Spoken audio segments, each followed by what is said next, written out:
dia waktu itu. Nah, mungkin si Ocong lupa di mana dia dan bagaimana. Kan dia hidup di mana? Dia membesar di mana si Musa? Dia membesar di mana? Di istana Firaun. Mesir. Sebagai apa? Sebagai anak. Ya, dia dibesarkan sebagai anak raja. Oke, lebih kurang begitu sebab yang mengambil dia adalah putri Firaun. Sehingga apa? Apa kejadian? Adakah dia dari kecil sampai 80 tahun itu dia berada di istana raja? Sehingga dia membuat satu-satu. Iya betul lah Bon. Bagus. Firaun dan kita dengar mau dijadikan sebagai anak Tuhan, dia sendiri datang kakaknya. Dia kata, mau Tuan Putri saya berbantu untuk dijadikan dia ibu untuk menyusu. Nah, diambil balik adiknya dan diantar kepada ibunya sendiri, yaitu si Yakobin, nama ibunya. Dan ibunya hanya mempunyai peluang selama 12 tahun untuk mengajar dia. Jadi kita lihat di sini tentang besar yang pengaruh ajaran ibunya. Sehingga pada waktu dia di istana sekalipun, dia lebih memilih untuk menjadi hamba kepada Tuhan daripada menjadi raja. Jadi pengganti. Dia melihat juga penindasan yang dilakukan oleh kerajaan Mesir kepada bangsanya sendiri, dan dia sangat sedih dengan keadaan itu. Sebab dia mengasihi, dia mencintai bangsanya. Itu sebabnya bila dia dapat mandur itu jahat kepada bangsanya, yang pukul mandur itu hanya mati.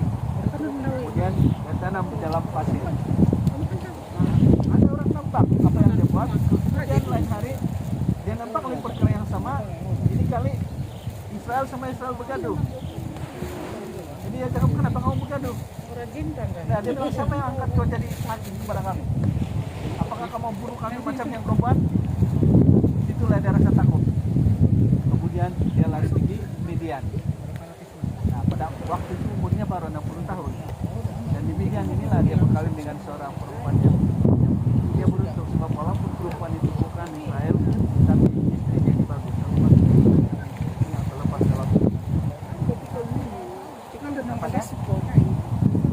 namanya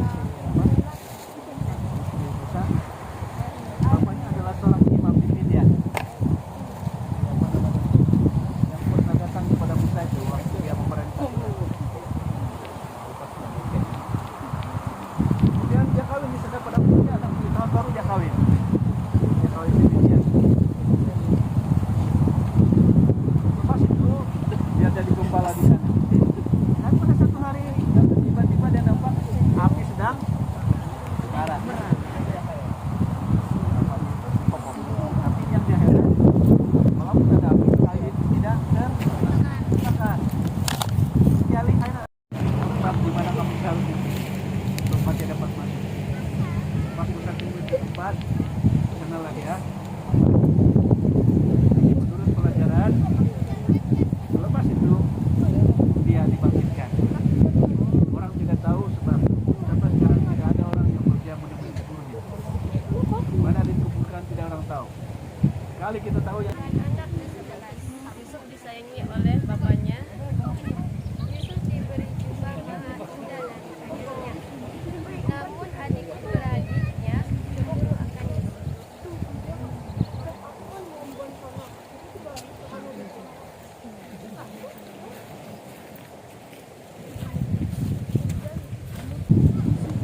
Itu saja. Oke, soalan. Ada soalan untuk kamu. Yusuf, cerita kamu tadi sampai di rumah Potifar, jangan? Oke.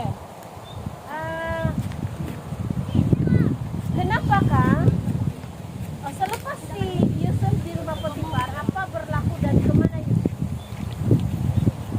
Sudah pasti siapa yang bersalah kepada dia pun juga mendapat keistimewaan daripada raja untuk dipenjarakan di dalam penjara istana, penjara raja. Oke. Jadi selepas itu apa yang berlaku kepada Yusuf?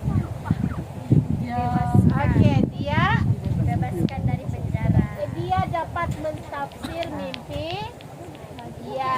Pendekkan cerita. Yang lembut tuh. Raja Nabukadnezar apa? Mimpi. Oke, siapa yang dapat mentafsir mimpi itu? Yusuf. Maka Yusuf diangkat menjadi Jadi pengawal raja. Perdana Menteri. Perdana Menteri. Ya. Dia diangkat menjadi Perdana Menteri sebab mimpi itu apa? Menyatakan tentang masa depan. ya, tentang kelaparan selama 7 tahun kemudian. Oke, keberhasilan 7 tahun kemarau, kelaparan 7 tahun kemudiannya. Oke. Jadi setelah dia jadi Perdana Menteri apa berlaku? Waktu kelaparan. Dia gerang ada bekal. 12 adik-beradik. Oh yang 12 adik-beradik tuh. Oh iya kan itu. Ya, 11 bukan 12 ah. 11 adik-beradiknya. Pada mulanya 10 orang saja kan yang datang. Pas itu diorang menceritakan ada seorang lagi adik diorang. Maka datang adiknya. Dia. Oke. Yusuf adakah dia menghakimi abang-abangnya? Tidak, dia Mengampuni abang-abangnya. Seterusnya apa? Seterusnya apa yang dia tidak bapak datang. Dijemputlah bapaknya dan keluarganya serta sanak saudaranya untuk datang ke tinggal di bukan di sana, Kerajaan. di Mesir. Nah, di sana. Oke, terima kasih kepada kumpulan Yusuf. Walaupun separuh saja, tapi apakah cerita yang paling menarik mengenai Yusuf? Yang paling menariknya dia menjadi raja. Bukan aja. Jadi buah. Dia dibuang oleh abang-abangnya, dijual oleh abang-abangnya. Dia Baru Dia di penjara. dia menjadi penyelamat kepada keluarganya juga kan, yang tidak mati kelaparan. Lagi banjir besar selepas ini. Pelangi muncul tandanya tiada lagi banjir. Oke boy, apakah yang paling menarik tentang yang kau rasa tentang Nabi Nuh?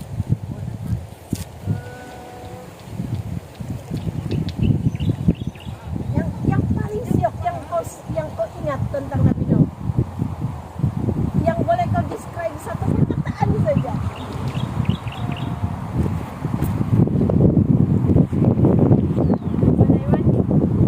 Tuhan menyuruh membuat batu.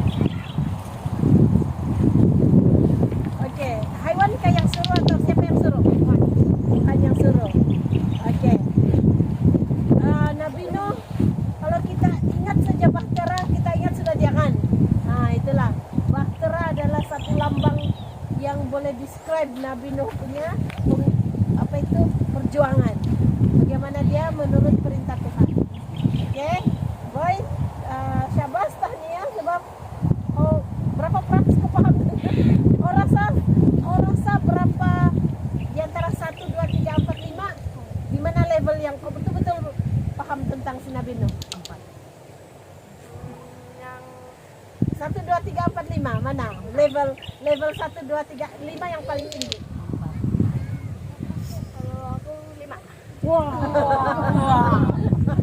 Oke. Dan pengalaman pertama yang mereka dapat di Babel apa? Dari segi makanan.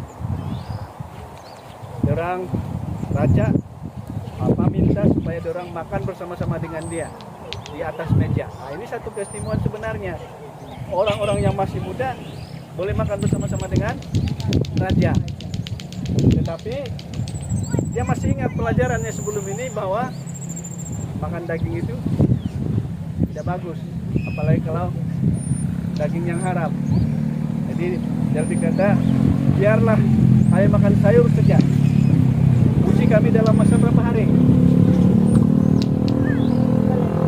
Berapa hari dia orang minta uji? 7 hari. Aku tuh. 10 hari. 10 hari.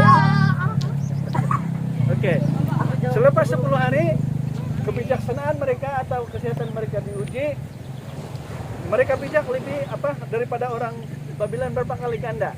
10 kali ganda.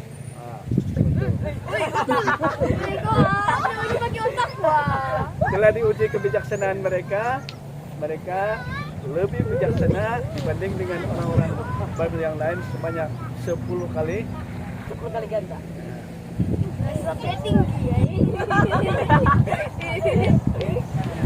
Sebab dia Itu kuat. ada kaitan dengan mimpi juga. Apa yang bukan Nizar mimpi pada waktu itu? Dia nampak satu patung yang besar. Ada ukuran dia di dalam Alkitab itu bisa lupa. Jadi kepala dari patung itu apa? Ini antara fakta yang perlu kamu tahu sebab dia ada maksudnya. Itu menggambarkan siapa? Pada waktu itu sebab patung itu menggambarkan kerajaan yang muncul di dunia pada waktu itu. Nah, ini cerita Daniel ini berbentuk perbuatan. Jadi satu pelajaran yang penting dalam Alkitab sebenarnya untuk kita ketahui. Jadi kepala daripada emas itu menggambarkan itu Babylon itu sendiri. Sebab kerajaan Babylon pada waktu itu adalah kerajaan yang kuat di dunia. Kemudian leher dengan dada apa? Perak. Perak. Itu melambangkan kerajaan siapa?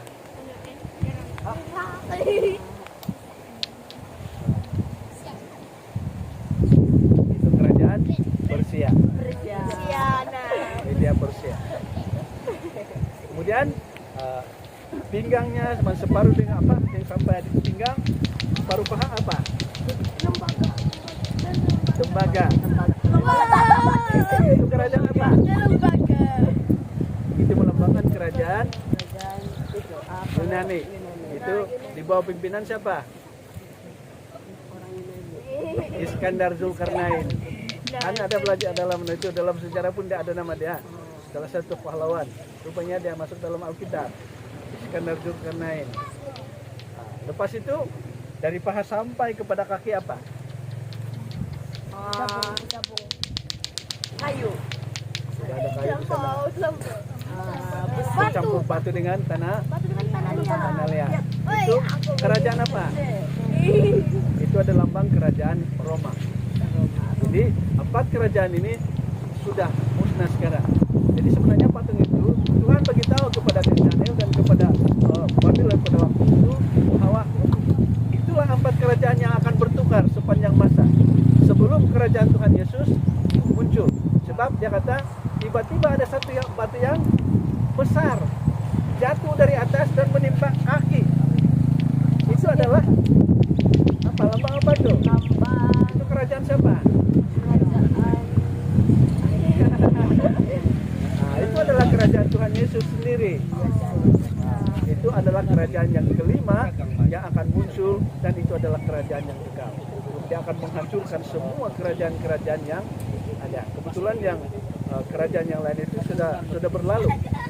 Babylon sudah berlalu, Media Persia sudah berlalu, kerajaan Yunani sudah berlalu, Roma sudah berlalu. Walaupun pengaruhnya masih ada sekarang ini, dan inilah kerajaan keempat yang sedang memerintah kita sekarang ini, berpengaruh pada dunia, kerajaan Roma. Dan mereka akan muncul kembali. Untung ada punya ini, tapi disitulah kerajaan Tuhan Yesus akan. Nah, jadi kita lihat di sini salah satu peranan Nabi Daniel adalah memberitahu apa yang akan berlaku pada masa akan datang. Sehingga pada Wahyu atau Daniel pasal 12 itu menceritakan bahwa waktu itu satu masa kita akan selamat di surga dan kita akan memerintah bersama Tuhan Yesus. Terima kasih Yesus. 1, 2 nyanyi. Terima kasih Yesus. Terima kasih Yesus. Terima kasih Yesus di hatiku. Terima kasih Yesus. Terima kasih Yesus. Terima kasih Yesus di hatiku.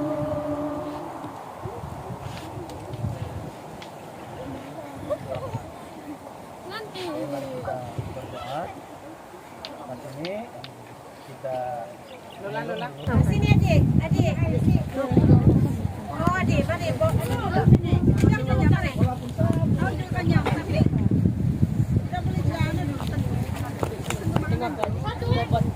Makan sedikit. Makan sedikit. Ambil sop